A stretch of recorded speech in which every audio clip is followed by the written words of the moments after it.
রূপগঞ্জের পূর্বাচল ৫ নম্বর সেক্টরের ঘুটিয়াপাড়া থেকে ৬২টি Chinese submachine গান সহ বিপুল অস্ত্র ও গোলাবারুদ উদ্ধার করেছে পুলিশ। এ ব্যাপারে ৩ জনকে আটক করা হয়েছে। তারা কোন সংগঠনের কি উদ্দেশ্যে বা কি ছিল তাদের এই গোলাবারুদ সংগ্রহ করার, কোথা থেকে এইসব গোলাবারুদ এসেছে সে সম্পর্কে এখনও সঠিক কোনো তথ্য জানাতে পারেনি পুলিশ। পূর্বাচলের ঘুটিয়াপাড়া কিছুটা জনমানব শূন্য নির্জন এলাকা। এখানেই একটি খালের পানির নিচে এসব বিদেশি অস্ত্র পাওয়া যায়। এগুলোর মধ্যে আছে ৬২টি SMG, ৪২টি হ্যান্ড গ্রেনেড, ২টি রকেট লঞ্চার, ৫ কার্টন গুলি ও ৪৪টি ম্যাগাজিন। এসব অস্ত্র গোলাবারুদ কোথা থেকে এসেছে, কারা এনেছে, তাদের পরিচয় বা কি সে সম্পর্কে কোনো তথ্য বা ধারণা নেই এলাকার লোকজনের।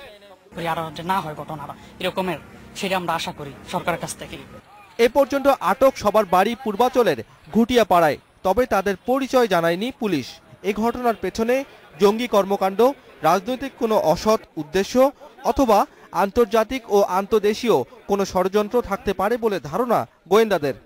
তারা হয়তো ওইটা এখানে রাখছে, পরবর্তীতে কোনো তাদের ষড়যন্ত্র বাস্তবায়ন করার জন্য হয়তো কোনো অপরাধী চক্র এটা ব্যবহার করত।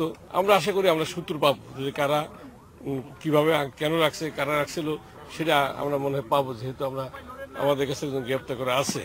পুলিশ জানায় গত ৩০শে মে নারায়ণগঞ্জ থেকে শরীফ নামের একজনকে আটক করা হয়।